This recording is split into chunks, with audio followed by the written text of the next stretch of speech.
사도행전 24장 10절에서 21절까지를 중심으로 최후 승리를 전하자는 말씀입니다. 여러분들도 눈치채셨겠지만 부활에 관한 말씀을 드리려고 합니다. 지금까지 내용을 요약해 보면은 제자들이 전도하고 다니면서 모함도 받고 비난도 받고 박해도 받고 방해도 받고 또 제자들이 전하는 내용이 왜곡되게 전해지도록 그렇게 공격도 받았는데, 그런데도 어떤 방법으로 막아도 이들이 예수님을 꾸준히 전했습니다. 그 중에 한 가지 이유는 뭐냐면 바로 이들에게 부활 신앙이 있었기 때문이다, 이렇게 성경은 말씀하고 있습니다. 그래서 오늘 그 내용을 말씀드리려고 하는데요. 앞에 얘기가 길어서 그건 줄이고 중요한 부분만 말씀드릴게요. 바울이 예루살렘으로 올라가니까 고소를 당해요. 붙잡혀가지고 이제 한번 소동이 일어났었죠. 그래가지고 총독 앞에서 바울이 자기를 변호하는데 소요제를 이렇게 변호해요. 내가 예루살렘에 온 지 한 열이틀밖에 안 됐는데 언제 남을 선동해가지고 소요를 일으키겠느냐. 그건 거짓말이다. 그렇게 변명을 하죠. 그 다음에 성전 모독죄에 대해서는 이렇게 얘기해요. 내가 약 4, 5년 만에 예루살렘에 왔는데 성전에서 죄를 지을 만한 준비가 안 됐다. 만약에 내가 했다 그래도. 그리고 오히려 나는 예루살렘이 그때 흉년이 들었었거든요. 가난한 사람들을 위해서 구제금을 갖고 왔고 하나님께 드릴 제물을 갖고 왔지 내가 그럴 겨를이 없었다, 이렇게 얘기를 해요. 그리고 이제 세 번째로는 이단 시비에 대해서는 이렇게 얘기를 해요. 나는 부활을 기다리고 있다. 이게 너희들이 나한테 공격하는 유일한 이유다. 이렇게 세 가지를 변호를 하고 있습니다. 그러나서 이제 구체적으로 부활의 신앙에 대해서 얘기를 하고 있는데, 우리도 오늘 이 부분을 주목하려고 합니다. 그리고 이 얘기의 틀은 앞으로 얘기해도 계속해서 반복이 될 거예요. 왜냐하면은 죄나 사도행전이 끝나면은 바로 출애굽기서부터 신명기까지를 중심으로 이 사람들이 구원을 받고 어떤 여정을 따라간다를 살펴보려고 하는데, 두 가지 다 같은 배경에서 있어요. 뭐냐면은 우리가 잘못 생각하고 있는 것이 있어요. 그리고 잘못 생각하는 것이 있기 때문에 고질적인 문제가 고쳐지지가 않아요. 그래서 사도 바울처럼 잘못 생각하고 있는 것은 변호해서 변증해서 고치고, 또 우리가 붙들어야 될 것은 더 힘있게 붙들고, 그런 방식으로 앞으로 구원의 여정을 따라갈 것이고, 십자가의 시리즈가 후반부에서는 죄의 문제에서 좀 더 집중적으로 말씀을 드리려고 하는데, 그때 이제 이런 방법, 이런 구성이 그대로 적용될 거니까 미리 참고하시면 좋겠습니다. 오늘 부활 얘기를 집중적으로 말씀드리려고 하는데요. 이게 왜 중요하냐 하면은 일반 사회에서도 그래요. 이제 안 믿는 사람들도 직장을 다니다가 은퇴하고 나면은 갑자기 사람이 변해요. 본인들이 그렇게 생각하는 것 같아요. 아, 난 이제 쓸모가 없다. 내 인생은 끝났다.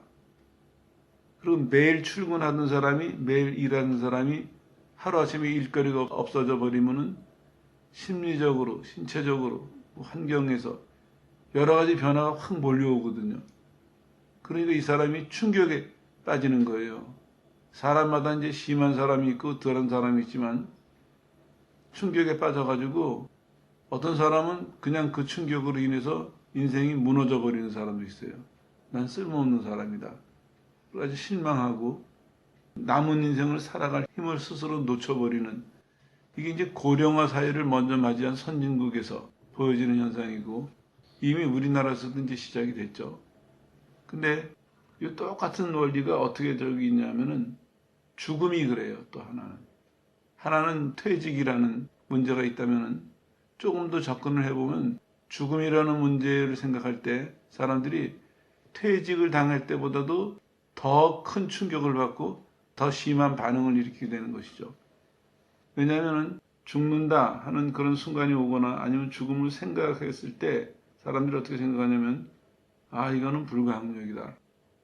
이제 정년 퇴직에서 난 할 일이 없다 하는 것보다도 더 큰 충격이 와요. 죽는다. 난 끝이구나, 이제. 이렇게 사람들이 더 큰 실망과 좌절에 빠지거든요. 근데 이거는 둘 다 성경적은 아닙니다. 왜냐하면 성경은 뭐라고 얘기하고 있냐면 죽음 다음에 부활이 있다. 이렇게 말씀하고 있어요. 죽음 다음에. 우리가 꼭 기억하고 넘어가야 될 것이 우리는 이 세상을 살면서 죽는 데까지 내다보고 사는 사람이 아니에요. 그 넘어 죽음 이후에 있을 부활을 대비해서 사는 사람이거든요. 왜냐하면 요한복음에 나왔듯이 그 부활은 생명의 부활일 수도 있고 심판의 부활일 수도 있습니다. 내가 살았을 때 어떻게 살았느냐, 예수를 믿었느냐 안 믿었느냐가 첫 번째 조건이 되겠죠.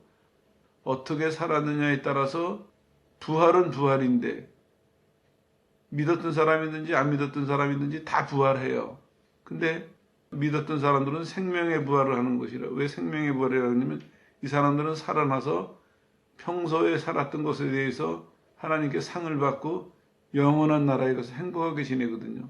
그게 생명의 부활이라고 하는 것이고, 안 믿었던 사람들은 그때 부활해서 심판을 받고 영원한 형벌로, 영원한 지옥으로 가는 것이거든요. 심판의 부활이라고 요한복음에서 예수님께서 명확하게 이걸 설명하고 계세요. 부활이 있습니다. 앞으로 다시 얘기가 돌아가서 이 고령화 사회를 맞이한 가까운 일본만 해도 그래요.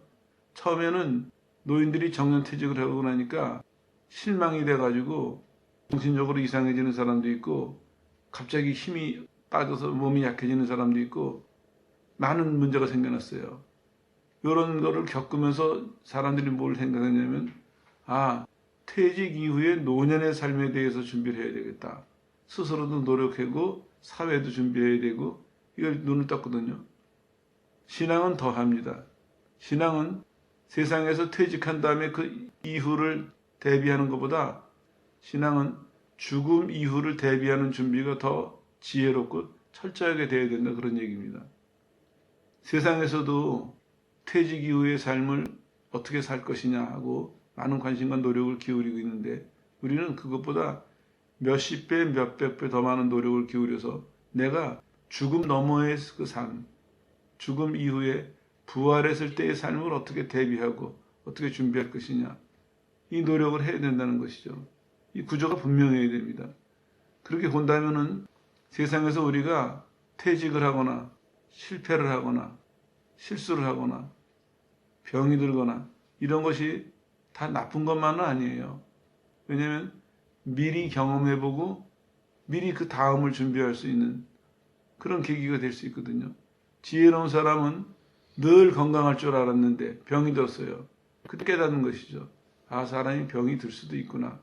내가 병이 들면은 병이 드는 거에 따라 가지고 내 이 이후의 인생이 내가 원하지 않는 대로 얼마든지 변할 수 있구나. 그럼 대비를 하고 살자. 이런 식으로 살면서도 배워야 돼요. 그걸 배우는 목적은 뭐냐면은 한 가지입니다. 죽음 이후에 올 부활에 대해서 준비를 할 수 있는, 대비할 수 있는 그런 지혜를 갖게 된다면 그 사람은 살면서 정년퇴직이든지 질병이든지 실패라든지 어떤 거든지 그 사람이 겪은 경험이 아픈 것이긴 하지만 그래도 오히려 그 작은 아픔을 통해 가지고 영원한 것을 준비하는 거니까 복된 것이다 이렇게 말할 수가 있겠죠. 그래서 오늘 우리가 다루는 이 부활이라는 주제는 그만큼 중요한 것입니다. 성경은 이렇게 얘기하고 있어요. 로마서 1장입니다. 예수님께서 부활하심으로 하나님의 아들이신 것이 입증이 되었다. 이게 엄청난 선언입니다. 왜냐하면 예수님 스스로에게도 마찬가지예요. 유대인들이 로마 사람들이 예수님을 뭐라고 그러면서 죽였습니까? 예수님을 범죄자로 몰아서 죽였어요. 물론 이제 억지로 죄를 뒤집어 씌운 거지만 그러니까 당시 봤을 때 이 로마에서는 로마가 통치하는 데서 여러 가지 사형법이 있었는데 그 중에 가장 잔인한 게 십자가형이었습니다. 십자가에 사람을 매달아 놓고 며칠을 길에다가 두는 거예요. 그럼 지나다니면서 사람들이 보고 두려움을 갖고 로마의 통치를 잘 따르게 하기 위해서 일부러 그랬거든요. 그러니까 십자가에 달린 사람들 밑으로 지나가면서는 사람들이 범죄자구나, 나쁜 사람이구나 이렇게 이해했을 거예요. 이 설명을 왜 드리냐면은 예수님이 십자가에서 죽으셨잖아요. 그때 당시도 그랬지만 그 이후에 시간이 흘러가면서 내막을 모르는 사람들은 예수님이 십자가에서 죽으신 사실 하나만 생각하면서 나쁜 사람이었나 보다, 뭘 잘못했나 보다, 이렇게 오해할 수 있거든요. 그 성경이 이것을 변화하고 있는 것입니다. 예수님은 부활하심으로 말미암아서 먼저는 이제 하나님의 아들인 것이 입증이 됐고, 동시에 뭐가 있냐면 사람들이 그를 죄인으로 생각했는데 그의 무죄함이 입증이 된 것이다. 유대인들에게도 설명하고 있어요. 예수님이 죄가 있다면 하나님이 그를 살리셨겠느냐? 하나님이 그를 부활시키신 것을 보니까 그는 무죄했다. 이런 얘기가 되는 것이고요. 로마의 법이 그를 사형을 시켰지만 하나님이 그를 부활시키신 것을 봐서는 그는 형법상에서도 죄가 없는 분이다. 이렇게 예수님에 대해서 변증하고 있거든요. 그 두 가지. 하나는 예수님의 신성. 그는 육신을 입었지만 하나님이셨기 때문에 부활하셨고, 또 하나는 사람들은 그를 범죄자로 몰았지만 하나님은 그가 죄가 없다는 것을 증명하시려고 그를 부활시키셨다. 이런 논리를 이제 바울이 피고 있는 것이죠. 그런 면에서 예수님의 부활은 첫 번째는 죄의 문제랑 관련이 있습니다. 그리고 좀 이따 연결이 되겠지만 죄가 없으신 분이 우리 죄를 위해서 대신 죽으셨으니까 뭐가 됐습니까? 우리 죄가 사해졌다 하는 것이 논리적으로 믿어질 수 있는 것이죠. 같은 죄인이라면은 예수님의 죽음을 사람들이 이렇게 또 트집을 잡을 거예요. 예수님이 자기 죄 때문에 죽으셨는데 우리 죄를 어떻게 사하냐 이렇게 트집을 잡을 거예요. 그러나 죄가 없으신 분이기 때문에 예수님이 우리 죄를 사하시기 위해서 대신 죽으셨다. 이 말이 이해가 되고 받아들여질 수가 있는 것이죠. 또 하나는 로마서 6장에서 이렇게 설명하고 있어요. 예수님이 부활하셨기 때문에 믿음으로 예수님의 죽음과 연합한 사람, 다시 말하면 예수님의 죽음을 받아들인 사람, 그런 사람은 동시에 예수님의 부활에도 참여하는 것이다. 이렇게 선언하고 있습니다. 우리는 우리 스스로 부활할 능력은 없어요. 그러나 예수님이 내 죄를 대신해서 죽으신다는 것을 믿음으로 받아들인다면 그게 예수님의 죽음에 참여한 것이고, 그런 사람에게는 하나님이 예수님을 부활시키셨듯이 우리도 부활시키신다는 것입니다. 그러니까 믿기 전에는 그렇게 생각했어요. 내 죽으면 끝이지. 세상에 다시 살아난 사람은 없습니다. 물론 이제 기록을 보면은 잠시 며칠 살아났다가 죽은 사람도 있어요. 근데 결국엔 죽었거든요. 나사로도 결국엔 죽었고 다 죽었습니다. 예수님처럼 죽었다가 부활해서 영원히 사는 분은 없습니다. 그거를 설명해서 성경이 말씀하고 있습니다. 그의 죽음과 연합한 사람은 그의 부활과도 연합한 것이다. 그러면서 우리에게 죽음이라는, 사망이라는, 동시에 우리가 형벌로 생각하는, 우리가 불가항력으로 생각하는 이 끔찍한 죽음이라는 것에 대해서 살 길을 열어주고 있습니다. 그 너머의 세상이 있다. 그 너머에 무언가 있다. 이걸 얘기하고 있는 것이거든요. 그게 중요한 것입니다. 그래서 성경은 이렇게 얘기하고 있어요. 예수님의 부활 신앙을 믿는 사람들은 죽음 다음의 세상이 있기 때문에, 생명의 부활로 부활할 것을 믿기 때문에 깨어서 의를 행하고 죄를 멀리하는 경건한 삶을 살게 된다. 고린도전서 15장 말씀입니다. 15장에 있습니다. 이게 달라지는 것입니다. 우리가 그동안에는 우리가 자꾸 이제 오해를 하는 게, 이게 참 어렵지만 한번 하는 데까지 해보죠. 뭐냐면은 하나님의 말씀에 근거한다면은 예수님의 죽으심으로, 예수님의 부활로 인류의 구원이라는 하나님의 이 엄청난 계획은 이루어졌어요. 이루어진 거라고요.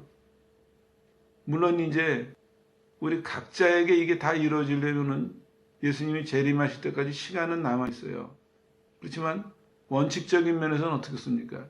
이미 이루어진 거예요. 근데 이제 왜 자꾸 혼동이 일어나냐면, 이루어졌구나 하는 순간 믿고 천국에 가면 끝인데, 그게 아니라 이루어졌구나 믿었는데 아직 세상에 살아가고 있거든요. 그러다가 보니까 우리 스스로가 자꾸 혼란이 일어나는 거예요. 그런데다가 또 말하는 사람들이 혼란을 줘요, 우리한테. 마지막 싸움이 남아있고, 뭐가 있고 혼란을 준다고요. 마지막 싸움이 남아있다는 건 사실이에요. 그 중요한 건 뭐냐면 그 마지막 싸움을 우리가 어떻게 맞이하고 있습니까? 생명의 부활을 보장받은 상태에서 마지막 싸움을 지금 바라보고 있는 거거든요. 그러니까 예수님의 부활을 믿는 사람, 예수님의 죽으심과 부활을 믿고 나도 내가 믿기 때문에 그 은혜 속에서 죽음과 부활을 해결했다. 이렇게 믿고 있는 사람은 이겨놓은 것을 가지고 재림하실 때까지, 심판하실 때까지 그걸 확인하면서 가는 거예요. 내가 이겼구나. 예수님 안에서 승리했구나. 승리한 사람들에게 이런 걸 주시는구나. 확인하고 가는 거거든요. 근데 이제 안타깝게 사람들은 그걸 믿어요, 교리로. 다 알아요. 근데 실제로 삶에서는 어떻게 하느냐? 삶에서는 가봐야지 알지. 가봐야 알지. 이렇게 생각을 해요. 제가 예전에 학생 때 그런 생각을 했어요. 신학교에서는 논쟁이 많이 일어나요. 근데 일본에서 공부하고 오신 교수님 중에 한 분이 이런 얘기를 해요. 말이 조금 이상하니까 학생들이 질문했어요. 교수님, 대단히 죄송한데 교수님은 지금 죽으면 천국 갈 수 있습니까? 그랬더니 교수님의 대답이 하나님 앞에 가봐야지. 하나님이 들어오라고 하셔야 들어가지. 이런 대답을 하시더라고요. 그래가지고 학생들이 벌떼처럼 일어났어요. 이제 그 선생님을 막 신학적으로 공격을 하고 이랬는데 난 이해를 했어요. 왜 이해를 했냐? 그분이 그 유학을 하고 온 시절이 바로 그런 시절이었어요. 내천감삼이라고 일본에 유명한 믿는 사람이 있어요. 책도 많이 썼고. 그 사람들의 신앙이 그래요. 그 사람들의 신앙은 어떤 신앙이냐면 예수님을 구주로 믿어요. 근데 부족하니까 천국을 너무나 가고 싶은데 그러나 마지막 날 하나님께서 너 들어와 하실 때까지는 안심을 못하는 그런 신앙이에요. 그냥 그분이 그런 상태일 것이다 이해를 하는데 논리적으로만 따진다면 보수적인 신앙을 가진 사람들은 용납 못하는 일이죠. 말이 나왔으니까 조금 더 설명을 드릴게요. 요즘 세상을 보면서 처음엔 그렇게 생각했어요. 야, 저 사람들이 최고의 교육을 받았고 그런 사람들이 왜 저렇게 생각할까? 뻔뻔하게 자기가 지은 죄를 감추기도 하고 그거를 법이라는 것을 이용해가지고 교묘하게 빠져나가려고 하고 처음에 분노가 일어났었어요. 근데 가만히 그 사람들이 하는 짓을 살펴보다 보니까 한 가지 깨달아지는 게 있어요. 아, 바탕이 다르구나. 바탕이 다르구나. 이쪽 사람들하고 저쪽 사람들하고 바탕이 달라요. 이쪽 사람들이 생각하는 죄와 의와 저쪽 사람이 생각하는 죄와 의와가 달라요. 그 사람들이 생각하는 지금 진보라고 생각하는 사람들이 뭐 어떤 편이냐면은 눈앞에 보이는 법만 피하면 돼요. 요거는 우리가 앞으로 좀 시간이 한두 달 지나겠지만 죄라는 부분을 다룰 때 구체적으로 몇 시간을 나눠서 다룰 거예요. 오늘 대략적인 것만 말씀드리고 넘어갈게요. 바탕이 달라요. 그러니까 그렇게 할 수밖에 없는 거예요. 근데 우리는 그 사람을 보면서 너 왜 그랬냐? 조금 더 이해하는 사람들은 왜 네 생각을 그렇게밖에 못하냐? 이거는 백날과의 싸움이 안 됩니다. 성경은 한 가지 답을 제시하고 있어요. 뭐냐? 둘 다 하나님 앞에 나와라. 하나님 앞에. 우리가 옳다고 믿는 것을 가지고 저 사람들을 지배하려고 해서는 안 됩니다. 저 사람들을 고치려고 해서는 안 돼요. 성경은 이렇게 말씀하고 있습니다. 둘이 다 그리스도 앞으로 나와라. 그래서 둘 다 그리스도 앞에 나왔을 때 화평이 이루어질 수 있습니다. 우리랑 지금 생각이 다른 사람들 정도가 아니라 절대로 합할 수 없는 유대인과 이방인이라는 이 이질적인 두 민족이 그리스도 앞에 나왔을 때 십자가 앞에서 화평을 이룬다 하고 에베소서에서 말씀하고 있어요.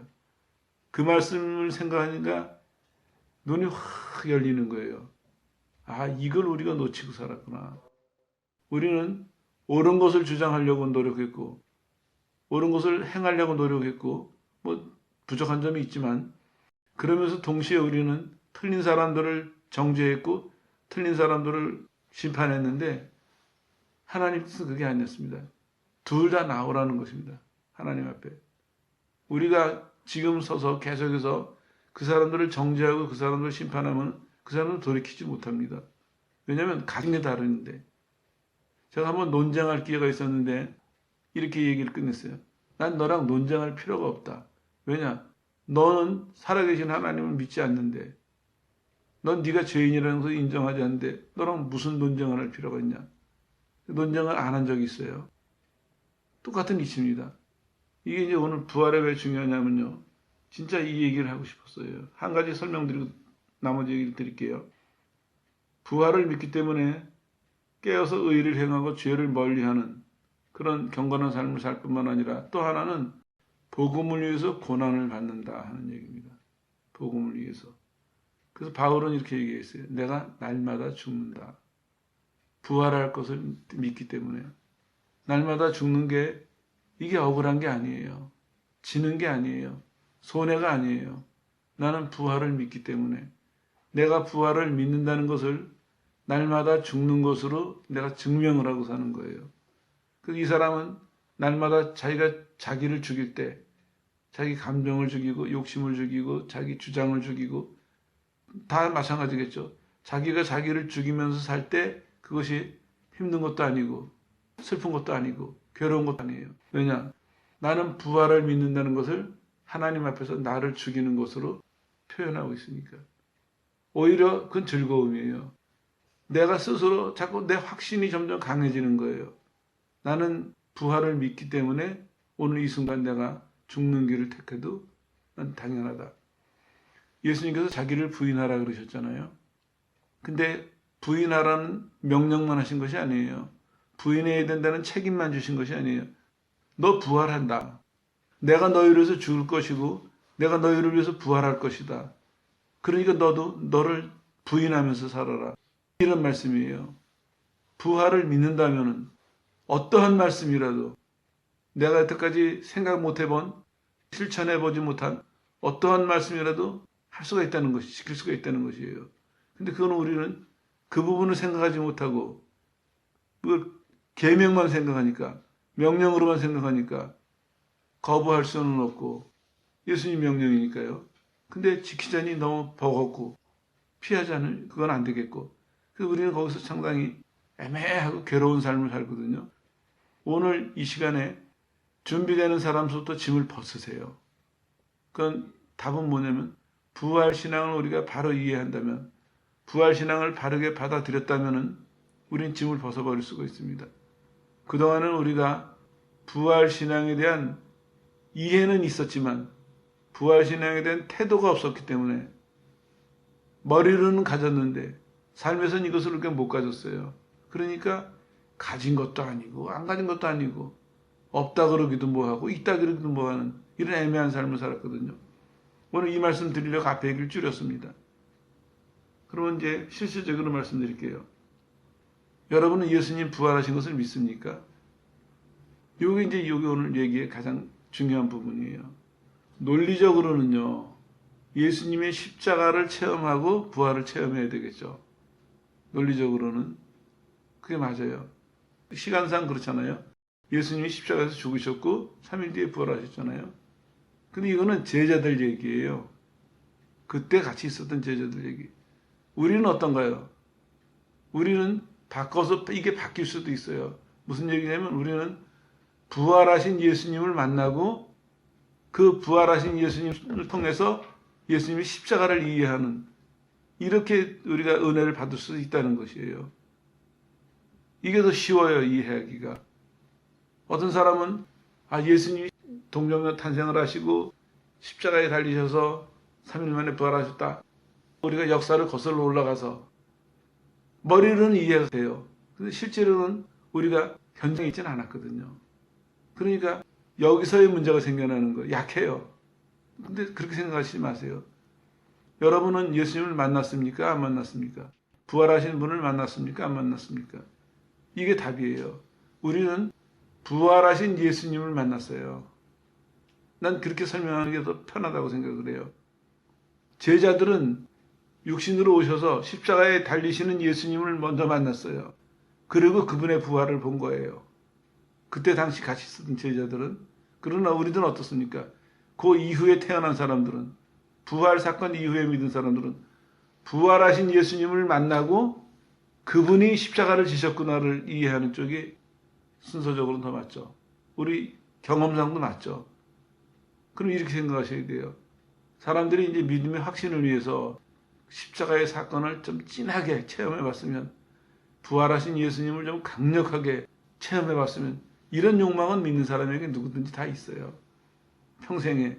근데 그거를 그런 식으로만 생각한다면 매일 우리는 약하게 살 수밖에 없어요. 이렇게 이해하셔야 돼요. 우리가 오늘 예수님의 이름으로 기도하고 응답받는 것은 누가 역사하시는 겁니까? 부활하신 예수님이 역사하시는 거예요. 우리에게 오늘 구원을 주시고 우리를 보호하시고 도와주시고 인도하시는 이 모든 일이 누구 일어나고 있어요? 부활하신 예수님이 하시는 거예요. 예수님이 성령으로 하시는 일이지만 크게 말하면은 부활하신 예수님이 하시는 일들이에요, 이게. 그럼 우리는 부활하신 예수님은 만났습니까? 안 만났습니까? 만난 정도가 아니에요. 부활하신 예수님하고 같이 살고 있어요, 지금요. 부활하신 예수님이 성령으로 같이 살고 계신다고요. 그럼 뭘 더 구하세요? 그거보다 더 큰 어떤 확신을 구하세요? 어떤 더 큰 체험을 구하세요? 받았어요, 이미. 근데 우리가 아까 말씀드린 것처럼 머리로는 부활을 이해했는데 삶에서는 갖지는 못한 거예요. 잘 이해하셔야 돼요. 오늘 우리의 모든 삶에 내리시는 은혜와 축복은 무엇 때문이에요? 부활하신 예수님 주시는 거예요. 그 부활하신 예수님이 주시는 것을 믿을 때, 아, 그 예수님이 십자가에서 죽으신 분이구나. 물론 십자가 부활 사건은 타밀의 간격이 있지만 이건 뗄 수 없는 사건이에요. 붙여서 이해하셔야 되는데 이게 동의가 되십니까? 힘은 여기서 나오는 것이에요. 그리고 여러분들도 이제는 옛날처럼 이론으로만 부활을 믿었을 때처럼, 아, 나도 좀 더 강력하게 체험해봤으면, 그런 아쉬움에서 이제 벗어나세요. 그런 아쉬움 버리세요. 오히려 내가 기도해서 이루어지는 것이 부활하신 예수님이 나랑 함께 계시고 그 예수님이 내 기도를 들으시고 그 기도에 역사하시기 때문이구나. 확신을 가지세요. 얼마나 많이 확신을 주십니까? 예수님이 우리를 보고 참 안타까우실 거예요. 아니, 내가 역사적으로 부활했고 증인들이 있죠.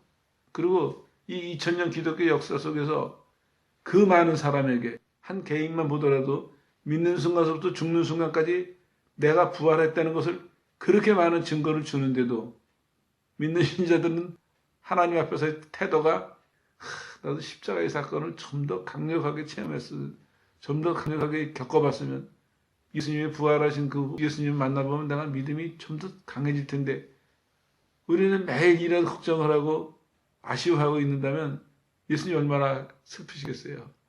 왜 이해를 못하느냐? 에마오로 가는 제자들을 만나신다며 그러시잖아요.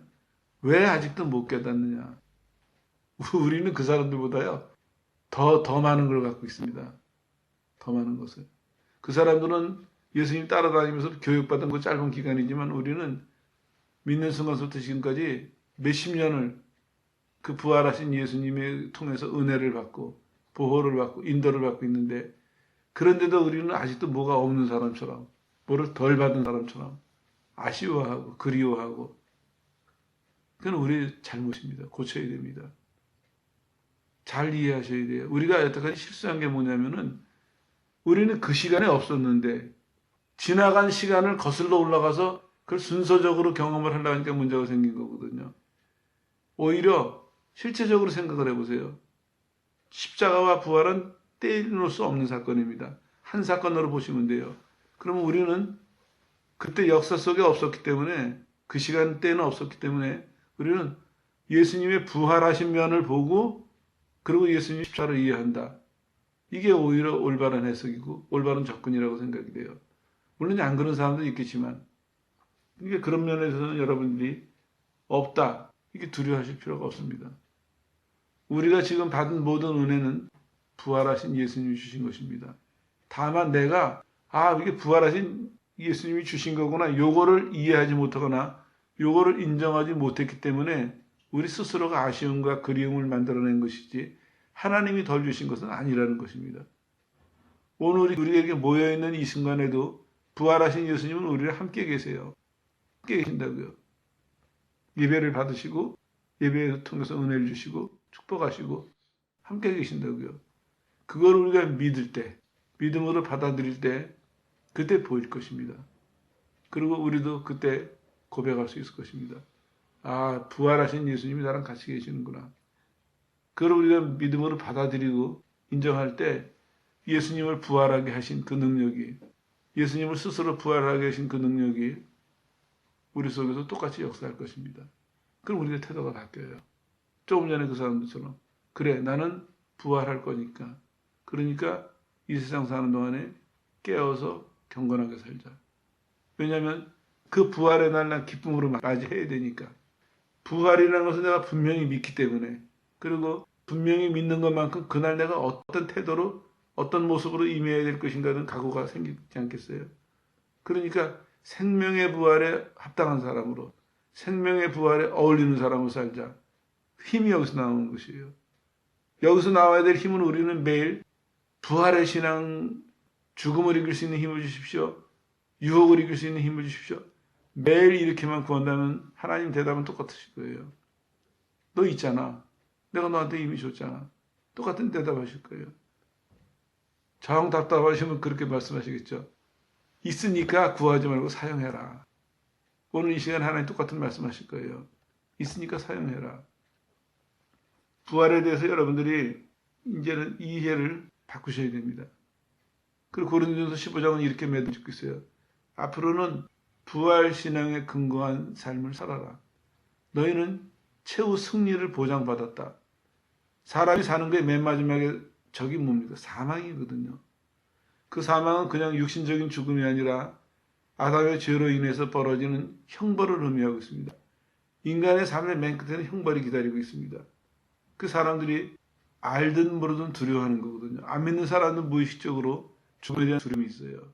그 사람들은 인생이 끝나니까 더 이상이 없으니까 두려워한다고 생각하지만 그 사람들의 영혼은 알고 있어요. 그 죽음 뒤에는 하나님의 심판이 있다는 것을 알고 있기 때문에 두려워하는 거거든요. 근데 하나님 뭐라고 말씀하고 있습니까? 너희는 그 사망을 이겼다. 예수님의 부활이 너희들로 하여금 사망을 이기게 했으니까 너희는 사망을 이긴 사람답게 소망을 가지고 살아라 말씀하고 있는 것이거든요. 그럴 때 조금 전에 말씀드린 것처럼 경건하게 살 수 있고 복음을 위해서 죽음도 불사하게 살 수 있다. 이렇게 성경이 말씀하고 있는 것이죠. 그렇습니다. 이게 바로 최후 승리를 전하는 것입니다. 제자들은요, 우리가 살아날 것입니다. 이렇게 시시하게 전하지 않았습니다. 그들은 예수님의 부활을 목격했습니다. 그리고 그들은 예수님이 부활하셨습니다. 그리고 한마디 더 했어요. 우리도 부활할 것입니다. 증거가 뭐냐? 예수님의 부활이 증거예요. 예수님의 부활이. 왜냐하면 우리가 그 안에서 같이 죽었고 그렇다면 그 안에서 같이 살아난 그것도 이루어지는 것이죠. 하나님이 예수님을 보내시면서 예수 안에서 죽는다면은 예수님이 십자가는 것을 지금 외치고 있습니다. 내 안에서 죽는다면은 너희는 죄사함을 받을 것이다. 예수님 안에서 죽은 사람은 어떻게 합니까? 예수님의 부활에 당연히 참여하는 것이죠. 같은 얘기입니다. 그래서 하나님께서는 우리에게 말씀하고 계세요. 최후의 승리를 전해라. 그냥 우리가 살면서 시시한 얘기 전하는 것이 아닙니다. 여태까지는 우리가 한 가지만 얘기했어요. 예수님을 믿으면 죄사함을 받는다. 전했는데 이제는 이 얘기가 완성돼 가고 있습니다. 뭐냐? 예수님을 믿으면 죄사함을 받고 생명의 부활로 부활한다. 그리고 동시에 이 땅에서 그 부활 신앙으로 말미암아서 죄를 이기고 유혹을 이기고 세상을 이기면서 살 수 있다. 성경은 말씀하고 있습니다. 이게 최후 승리를 전하는 삶입니다. 근데 중요한 것은 이거를 이론으로만 전하는 것이 아니라 예수님처럼 제자들처럼 삶으로도 증거하라. 성경은 말씀하고 있습니다. 그리고 이렇게 우리에게 용기를 주고 있습니다. 내 사랑하는 형제들아, 견고하며 흔들리지 말며 항상 주의 일에 더욱 힘쓰는 자가 되라. 개인의 경건 생활과 하나님 나라 확장을 위해서 힘쓰라는 것입니다. 왜냐하면 우리의 모든 수고가 주 안에서 헛되지 않는다.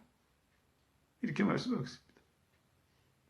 여러분이 신앙생활하면서 유혹과 싸우는 것, 방해와 싸우는 것, 더 성화되기 위해서, 예수님도 닮기 위해서 자신과 싸우는 것, 그게 헛되지 않는다고 말씀하겠습니다. 하나도 헛되지 않습니다. 이제까지 만약에 여러분이 나중에 죽은 다음에 하나님 앞에서 벌 받으면 어떡하지? 책망 들으면 어떡하지? 혼나면 어떡하지? 그렇게 생각하는 분이 있다면 오늘 생각을 바꾸세요. 나는 생명의 부활에 참여할 수 있다. 그래서 또 뭘 계산하시냐면요. 주님 만날 때 주님이 나한테 어떤 상을 주실까? 어떤 칭찬을 주실까? 생각을 바꾸세요. 아직까지도 여러분이 부활신앙을 믿으면서도 주님 만나는 그날을 생각할 때 난 이것도 마음에 걸리는데 이것도 자신이 없는데 아직까지도 이런 생각을 하신다면은 그거 계산하시지 말고 멈추셔서 무엇을 가졌나를 먼저 생각하세요. 나는 부활신앙을 가졌잖냐. 그 교수님처럼 가봐야 알지. 그 겸손이 아니에요. 그거는 하나님이 걱정하시는 거예요. 아직도 못 믿냐? 걱정하실 거예요. 오늘 확실하게 하고 넘어가세요. 나는 예수님이 부활하신 것을 믿기 때문에 부활신앙을 가졌다. 그래서 나는 이제서부터는 하나님 앞에 설 때 부족한 것 걱정하는 것이 아니라 하나님 앞에 설 때 칭찬받을 것, 상 받을 것, 그것을 계산하면서 그것을 생각하면서 살아가야지. 태도를 바꾸세요. 가능합니다. 왜냐? 우리 속에 있는 이 부활신앙이 우리로 하여금 생각을 바꾸고 태도를 바꾸고 삶을 바꿀 것이기 때문입니다. 오늘 이 시간을 계기로 여러분이 부활에 대해서 새롭게 이해하시고 새로운 태도를 가지시기 바랍니다. 이 시간 이후로는 여러분이 개인적으로 하나님을 닮아가는 과정에 있어서나 혹은 하나님 나라를 위해서 어떤 봉사든지 간에 봉사를 할 때 부활신앙이 여러분의 지혜가 되고 여러분의 능력이 돼서 성경에 나오는 사도들처럼 많은 열매를 맺는 그런 성도 되시기를 예수 이름으로 축원합니다.